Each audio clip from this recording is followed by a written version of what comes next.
Bienvenidos, hermanos. La Iglesia Berea Santiago de Chile les da la bienvenida. Queremos agradecer su permanencia con nosotros y les queremos mandar un saludo a todos nuestros hermanos que nos siguen por las redes sociales. Que Dios los bendiga y vamos a seguir con el libro de los Hechos de los Apóstoles. Ya terminamos el capítulo número 3 y hoy vamos a continuar con el capítulo número 4. Y vamos a meditar del versículo número 1 al versículo número 4. ¿Y ya lo tienen listo? ¿Lo tienen listo? Nos ponemos en pie para leer la palabra del Señor por respeto a ella. Y dice así la palabra: hablando ellos al pueblo, vinieron sobre ellos los sacerdotes con el jefe de la guardia del templo y los saduceos, resentidos de que enseñasen al pueblo y anunciasen en Jesús la resurrección de entre los muertos. Y les echaron mano y los pusieron en la cárcel hasta el día siguiente, porque era ya tarde. Pero muchos de los que habían oído la palabra creyeron, y el número de los varones era como 5,000. Hasta ahí la palabra del Señor. Padre del cielo, te queremos agradecer por esta palabra que tú dejaste. Te pedimos que tú la bendigas. Prepara nuestro corazón para poder tener esta palabra, estas enseñanzas, y que tú nos ayudes a poder ponerla por obra. Te pido también que ayudes a tu iglesia para que pueda crecer en el conocimiento de la verdad.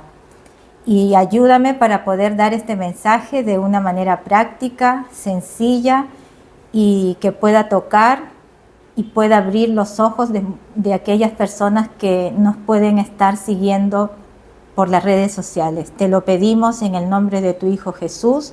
Amén y amén. Pueden sentarse, mis hermanos. Recordemos lo que vimos en el capítulo número 3. Vimos que Pedro y Juan sanaron a un hombre cojo. Era un hombre cojo de nacimiento. Y Pedro aprovecha de dar su primer sermón a la iglesia y les dice que el poder para hacer ese milagro no venía de él, sino venía de Dios. Y también aprovechó a exhortar al pueblo de que ellos habían hecho una maldad tremenda. ¿Recuerdan? Que habían matado al Mesías. Y los llama al arrepentimiento. Hoy vamos a empezar el capítulo 4. Y en el capítulo 4 vamos a ver la primera persecución hacia la iglesia. Pedro y Juan fueron arrestados por las autoridades judías por predicar a Jesús, por predicar la resurrección. A pesar de este peligro, esto no detuvo a los discípulos, sino que a pesar de toda la oposición que ellos tenían, seguían firmemente predicando del Señor Jesucristo, y muchos creyentes se convirtieron. Veremos también cómo las autoridades religiosas que decían que seguían y adoraban a Dios, estaban en contra de las enseñanzas, de las doctrinas y de los mandamientos de Jesucristo. Algo completamente insólito para aquellos que decían servir a Dios. Ahora vamos al versículo número 1. Y dice: hablando ellos al pueblo, vinieron sobre ellos los sacerdotes con el jefe de la guardia del templo y los saduceos. Aquí vemos cómo los líderes religiosos se oponen a la obra de Dios. Y estos líderes religiosos están siendo usados por Satanás para impedir el avance del Evangelio de Jesucristo.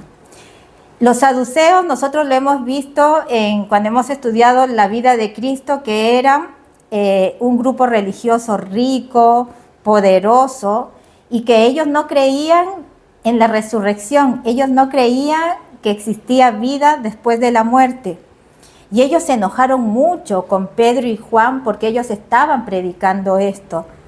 Satanás nunca va a estar tranquilo cuando ve que la obra de Dios avanza en la vida de las personas. Nunca él estará tranquilo cuando él ve que sus hijos y su iglesia es bendecida, y buscará por todos los medios oponerse para que el evangelio no avance. Vayamos al versículo número 2. Y dice: resentidos de que enseñasen al pueblo y anunciasen en Jesús la resurrección de entre los muertos. Cuando tú empiezas a servir a Cristo, empieza una gran oposición. No sé si ustedes lo han podido experimentar en sus vidas, o aquellos que están empezando en la vida cristiana. Siempre va a haber burlas. Cuando tú compartes tu fe en tu escuela o en tu trabajo, algunas personas se van a burlar. Sin embargo, el crecimiento de la iglesia, la palabra de Dios, es mucho más poderosa que cualquier rechazo. La vida cristiana, cuando tú decides tomar tu cruz, seguir en pos de Cristo y negarte a ti, y decides ser un creyente comprometido, siempre, hermanos, vas a encontrar oposición de quien tú menos lo esperas. ¿Y dónde empieza la oposición? Como dice la palabra en Mateo, que ya lo hemos visto, la oposición va a empezar dentro de la familia, en tus hijos, tus amigos, tus padres. El diablo usará y echará mano de quien menos esperas que pueda irse en contra tuya. Va a ser difícil, pero hasta tus propios hijos van a irse en contra tuya. Pero a pesar de todo esto, de repente nosotros estamos viviendo ese tipo de persecución cuando tenemos hijos rebeldes, ¿no es así? En ese momento los apóstoles tenían una oposición por predicar y dar testimonio del Señor Jesucristo. Ellos daban testimonio y decían que Cristo había resucitado entre los muertos. ¿Y qué pasó? Que la guardia, las autoridades caen sobre ellos para arrestarlos. Pero ¿qué pasa con los seguidores? Cuando ven que alguien es arrestado, se alejan para no ser confundidos con ellos y para evitar que ellos también sean arrestados. La pregunta que Lucas hizo, la pregunta que él se debió haber hecho: ¿por qué arrestaron a estos hombres? ¿Qué leyes estaban infringiendo? ¿Cuál había sido su delito para ser apresados de esa manera? ¿Por qué se produjo esta reacción de estos religiosos? Y dice aquí, porque ellos estaban resentidos. Y según la RAE, la Real Academia Española, la palabra resentido significa que tenían un pesar, que estaban enojados por algo. Y en el significado bíblico significa guardar enojo. Personas con resentimiento, con amargura, y se compara con una raíz de amargura que crece y va dañando a la persona que guarda ese resentimiento. El resentimiento hace mal al que lo vive que al que lo desea.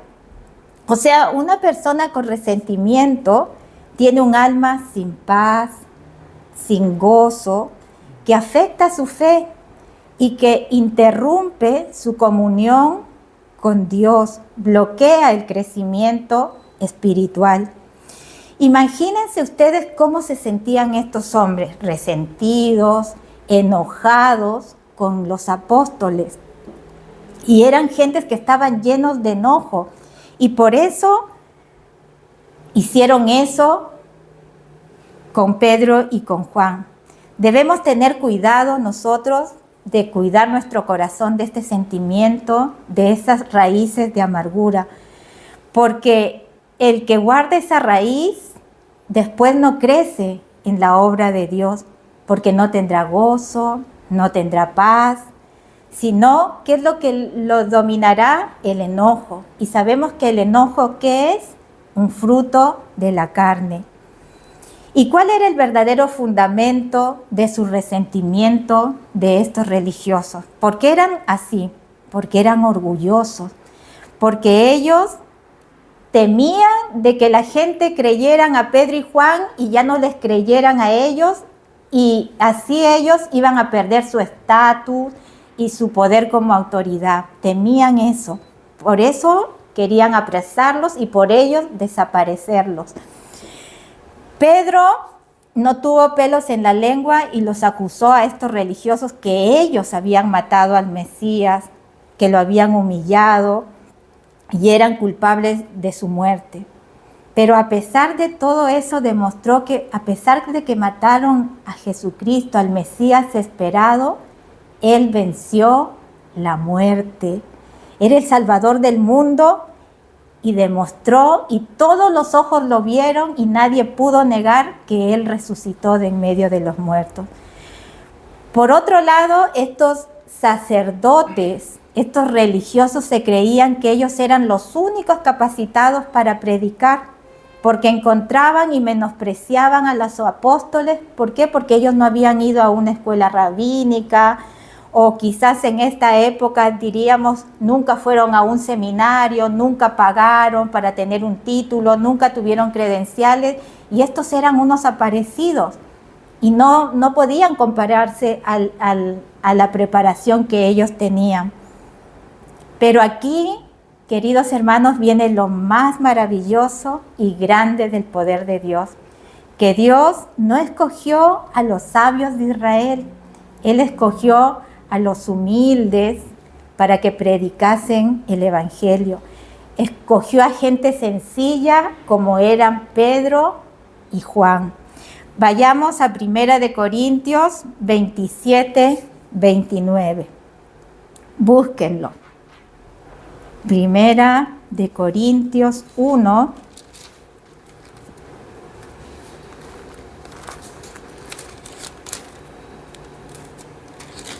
1, 27 al 29. Y dice así: sino que lo necio del mundo escogió Dios para avergonzar a los sabios, y lo débil del mundo escogió Dios para avergonzar a lo fuerte. Y lo vil del mundo y lo menospreciado escogió Dios, y lo que no es, para deshacer lo que es, a fin de que nadie se jacte en su presencia. Esto nos enseña que el mundo, ¿qué es lo que valora? El mundo valora el intelecto, las personas que se creen, que saben mucho, aquellos que demuestran fuerza física, pero Dios no elige ese tipo de personas. Él elige a lo necio, a lo débil, a personas sin mayor poder o influencia. ¿Para qué? Para avergonzar a los sabios y poderosos. Y es lo que pasó con los apóstoles. Ante estos poderosos que dominaban lo religioso y el poder político en Israel. ¿Y por qué Dios a veces actúa así? ¿Por qué? Porque Dios, el propósito principal es para que nadie se jacte ante su presencia. A Dios no le gusta que las personas se jacten, porque la salvación sabemos que es un regalo de Dios. Si nosotros hemos sido salvos, no es por nuestras obras, no es por lo que hayamos hecho, sino es un regalo de Dios. Y no es un premio a nuestros propios méritos. Nunca nos olvidemos de eso. Si llegas a ser usado por Dios, nunca pierdas la humildad. Sé sencillo y que somos instrumento en sus manos, y somos un canal de bendición. ¿Cuándo? cuando llevamos vidas consagradas en las cosas de Dios. Ahí nosotros vamos a poder ser usados como canal de bendición para otros, como fueron los apóstoles en este pasaje. Los saduceos, como les decía, era una secta religiosa que apareció en el año 200 antes de Cristo y eran personas muy influyentes en la sociedad y pertenecían al sacerdocio y formaban parte del Sanedrín y dominaban la vida en el templo. Y muchos de ellos tenían poder, influencia para tomar decisiones. Y su mayor diferencia de creencia con los fariseos, porque los fariseos sí creían en la resurrección, pero ellos no. Entonces, ellos no creían en el mundo sobrenatural y decían que no hay resurrección. Ellos no creían. Por eso estaban enfrentando a Pedro y Juan. Y esto lo hemos visto en Mateo 22, del 23 al 33, para que después ustedes lo vuelvan a revisar. Y también como muchos pasajes más. Así pues vinieron ellos, porque estaban furiosos, vinieron a aprender, o sea, a apresar a Pedro y Juan. Vayamos al versículo número 3. Y dice: y les echaron mano y los pusieron en la cárcel hasta el día siguiente, porque era ya tarde. Entre los israelitas, la cárcel se usaba de manera preventiva y no como castigo, ya que no habían instalaciones estables para tal fin. Y solo se encarcelaba hasta decidir cuál sería la pena a aplicar. Y esto viene de Levíticos 24, del versículo 11 al 12. ¿Por qué razón los encarcelaron? Porque era ya tarde. Hermanos, sabemos que siempre va a haber oposición. Y solo por tener una Biblia o por hablar el Evangelio, nos van a tratar mal. Ya muchos hermanos están siendo encarcelados por esta causa, siendo ejecutados. Tenemos un ejemplo de Aida Naja Flow, una cristiana iraní, madre de 2 hijos, que fue condenada a 17 años de cárcel. Y esto es algo reciente. ¿Por qué la encarcelaron? Porque estaba predicando y estaba compartiendo su fe en Jesucristo y participaba en reuniones como lo estamos haciendo nosotros por vía internet, y la descubrieron y por esa razón la metieron a la cárcel, la encarcelaron. Y su dolor fue acrecentado cuando se cayó de una litera y se rompió varias vértebras. Y ella suplicaba que le den una cama porque tenía mucho dolor y se lo negaron. Imagínense el dolor tan grande de esta mujer que está pasando en Irán. Y nosotros aquí tenemos la libertad de venir a congregarnos. Imagínense, hermanos, que tenemos esa libertad y así muchas personas no lo hacen. Imagínense cómo estas personas se van a presentar delante de Dios cuando tengan que dar cuentas. Muchos cristianos disfrutamos de esta libertad para congregarnos. Otros son encarcelados, torturados y separados de su familia por no negar su fe. Países como Corea del Norte, donde si te ven con una Biblia o hablas de Dios, te encarcelan, pero cruelmente, sin piedad, y te matan. ¿Qué queda para nosotros que vivimos en un país con libertad al culto y no tenemos problemas para reunirnos? Yo me pregunto, ¿con qué cara me presentaré ante Dios o cuando tenga que dar cuentas de que no fuimos capaces de hacerlo?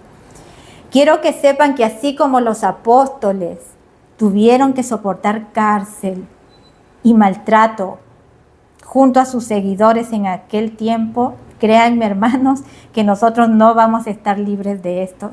También nos perseguirán. También tendremos que soportar aflicciones y persecuciones. Porque el mismo Señor profetizó que a nosotros no nos iban a querer, sino nos iban a ¿qué? A aborrecer.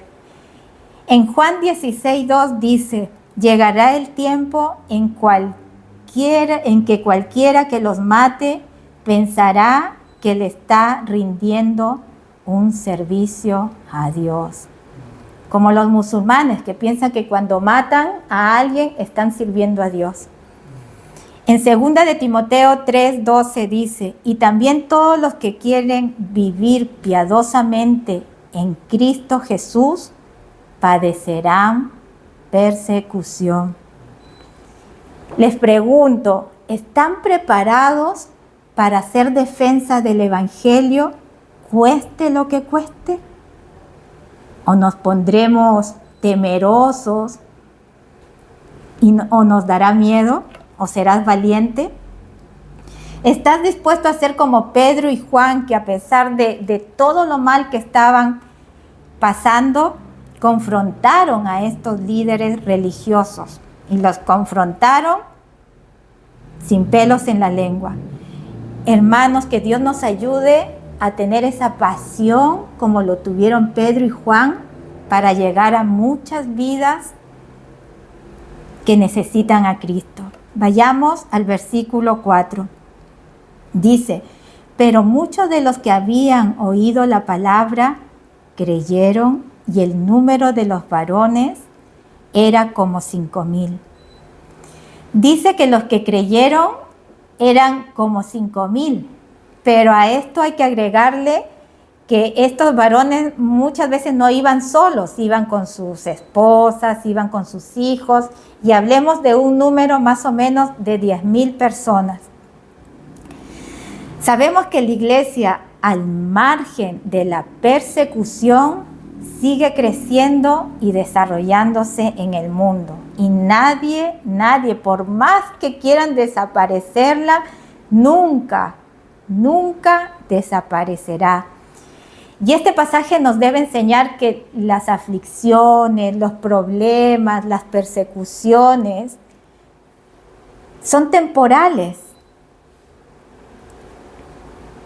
Pero nosotros tenemos que continuar, hermanos. Siempre debemos predicar las buenas nuevas de salvación, porque la humanidad lo necesita.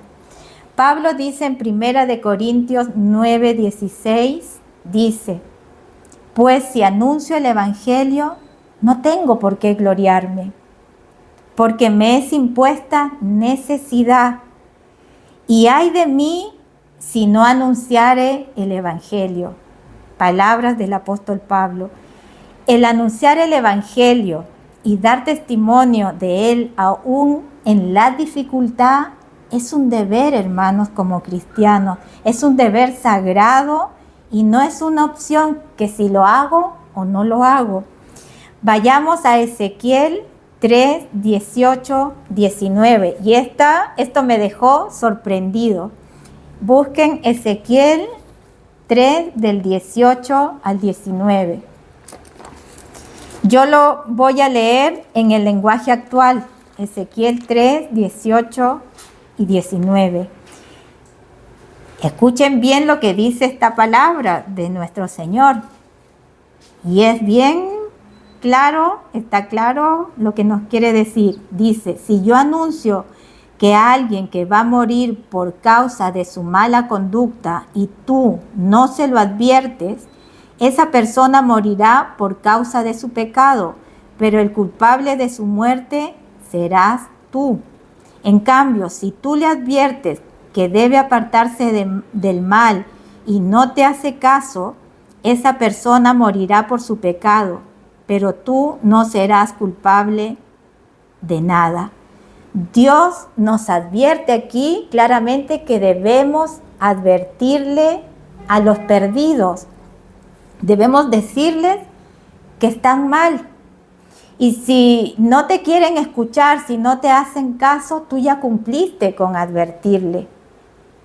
Porque si no lo haces, después dice que nosotros seremos responsables por no haber compartido el mensaje de la salvación. Esto es una advertencia que nos hace Dios. Por eso debemos predicarle a las personas, pedir a Dios que nos ayude en los momentos para hablarle a las personas para que puedan corregirse. Y si ya no lo hacen, ya nosotros cumplimos con dar el mensaje. Es nuestra responsabilidad predicar y evangelizar a otros. Dios, como les decía, nos va a pedir cuentas por no haber sido responsables y haber ocultado el evangelio de la salvación a los pecadores. ¿Y a quiénes? Porque hay muchas personas que quieren conocer a Cristo.